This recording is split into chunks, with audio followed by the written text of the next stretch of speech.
wabarakatuh. Today my discussion topic is about my madrasa. The name of my madrasa is An-Nur Academy. It is situated in Dhania, Shonir Akra, Dhaka. It is one of the famous and well-known madrasa in our locality. My madrasa has Bangla versions and Hifzul Quran, Arabic versions and Hifzul Quran divisions. The environment of my madrasa is very beautiful and peaceful.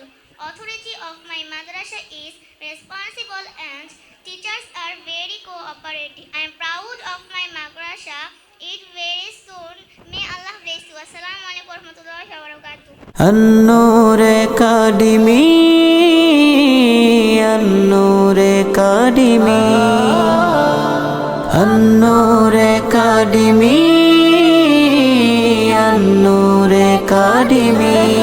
শিখবো মোরা কোরআন সুন্নাহ, দ্বীনের খিদমত করব, একাডেমিতে গিয়ে দ্বীনের ইলম শিখবো মোরা কোরআন সুন্নাহ, দ্বীনের খিদমত করব, একাডেমিতে গিয়ে দ্বীনের ইলম শিখব।